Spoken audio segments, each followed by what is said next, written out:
Hi guys, welcome to Face and Play of Chess, and I'm making a new video as always, so let's start.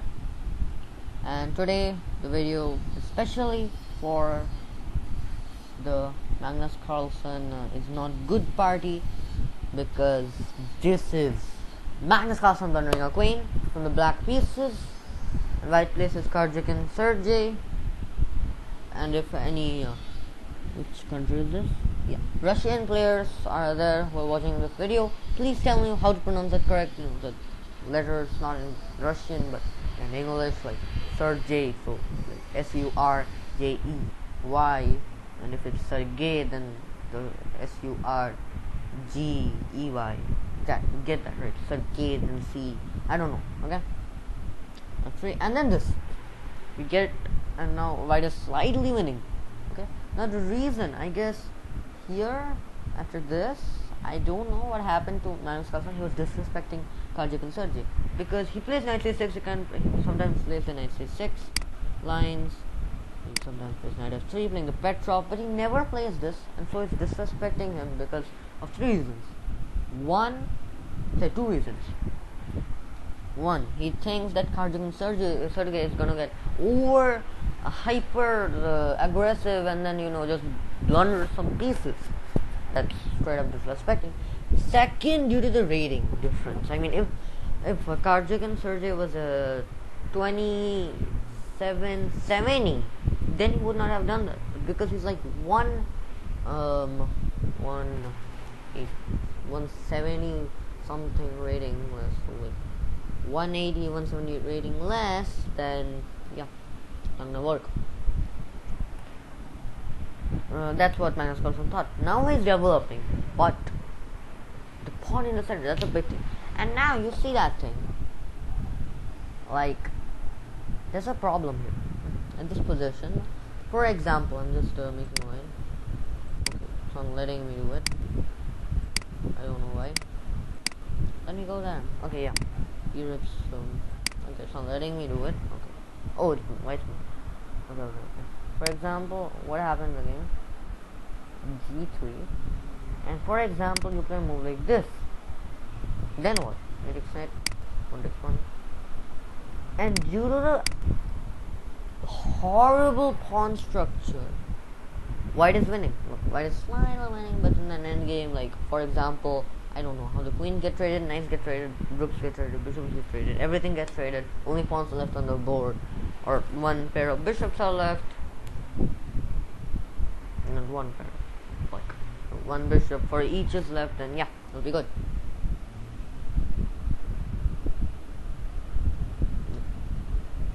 Sorry about that. Okay. Yeah, here castles, and this happens. Now thing is, Magnus Carlsen is 2 moves behind. Before he was 2 moves, now he's 1 move behind. But the bishop cannot develop immediately, so you could say 2 moves behind. And the knight also cannot, so yeah, 3 moves behind. And he just slow plays. And now Karjik says, I'm gonna kill you. Magnus Carlsen, you gotta get out. You gotta get out, or I'm gonna smash you. I'm gonna smash you. And Karjik is damn angry that he got disrespected by the Philidor. So yeah, now this. Magnus Carlsen sees that okay, that person is attacking with h3, g4, and trying to gain space, make an attack on the king side, which I actually cannot stop, even though this opening is made for playing passively, so that my opponent blunders get hyper aggressive. Even though he's getting aggressive, in a manner which is not harmful. Okay,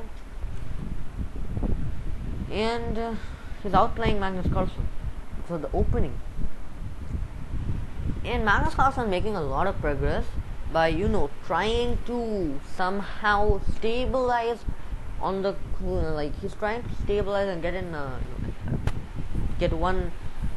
get better on the queen side.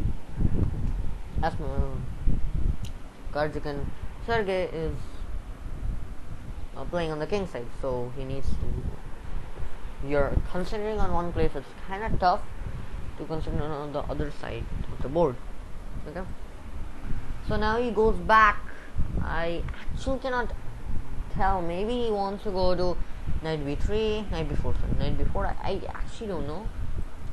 And then he, gets his other knight to that place. But is it actually good? Think of that.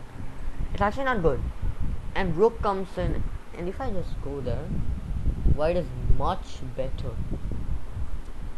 And here he's getting back his pieces. Like, he's considering a king side. He's trying to reroute all those pieces to the king side so that he can actually make a huge progress. Okay, so he's rerouting, and he did that. The king gets in the tiny hole, and like, man, nothing's there. Okay, nothing, great, like that. Okay, now pawn front.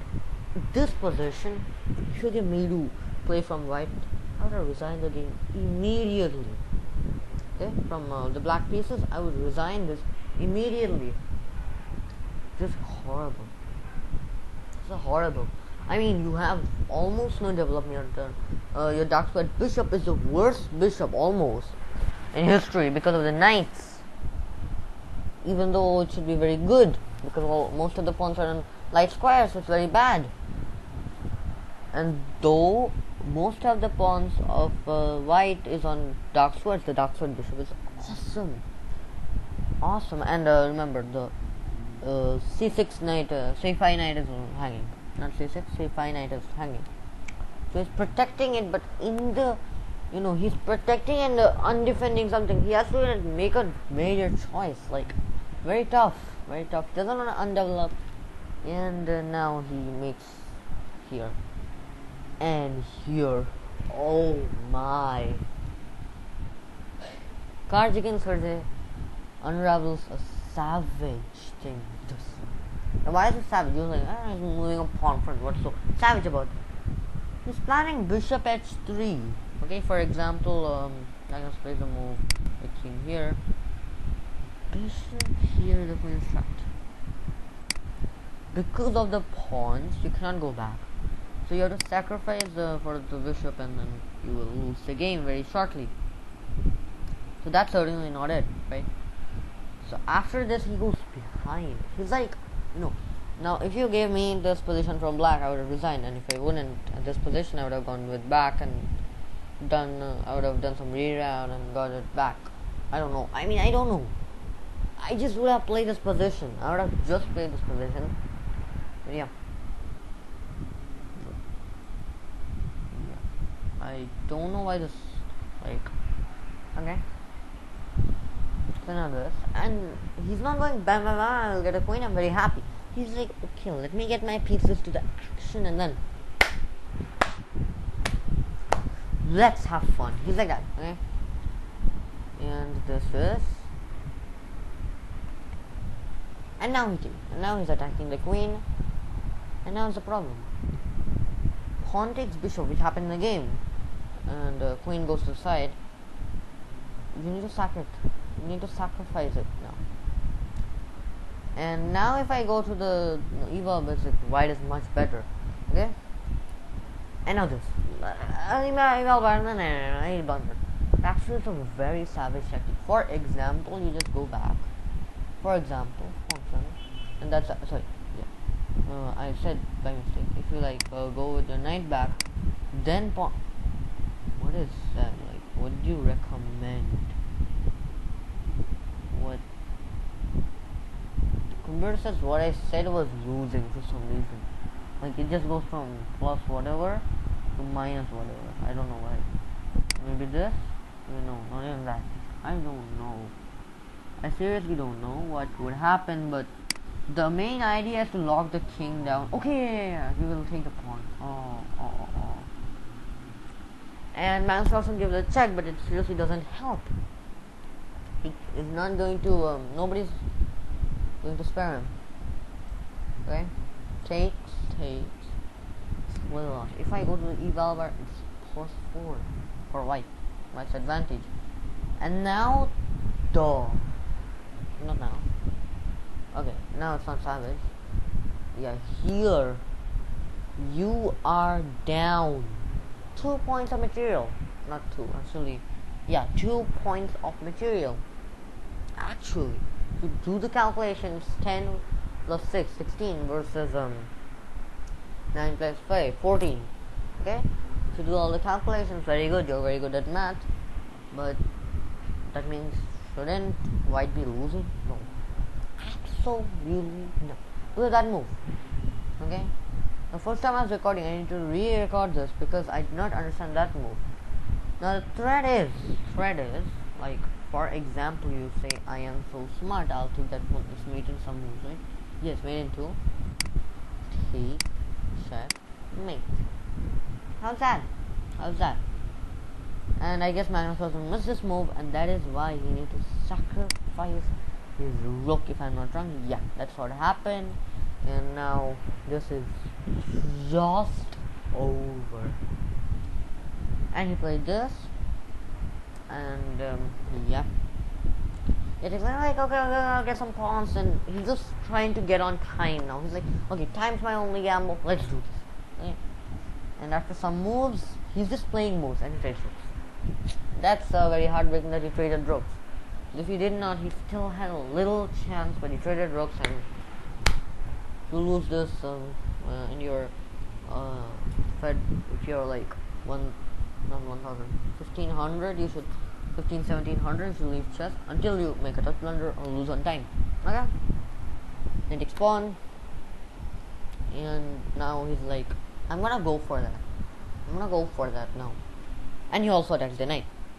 So now they take, and queen takes pawn, knight goes there, pawn front takes, and now, okay, after takes, first of all, you cannot take this due to pin. Okay, you cannot take this because also queen takes your king. Okay, so knight goes back, and you're like, okay, what if you take now? Queen takes knight, and what just happened?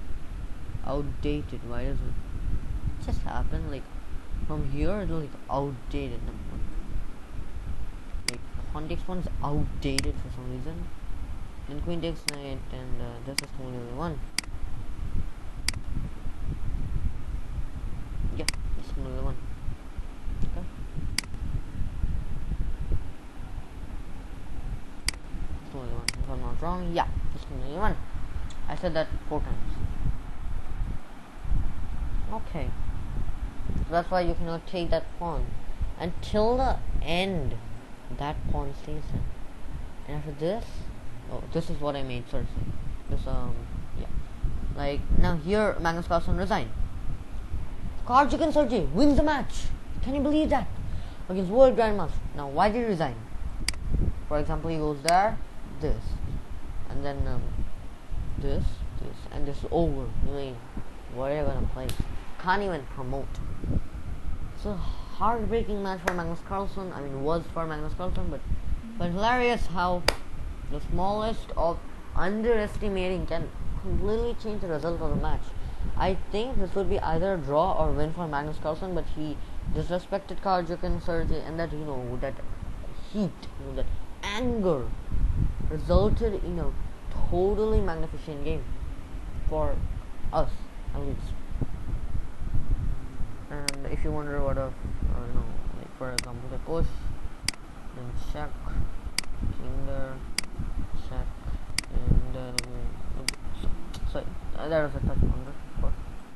Okay, check, king goes there, and takes pawn check, and you can get this, and he's completely won.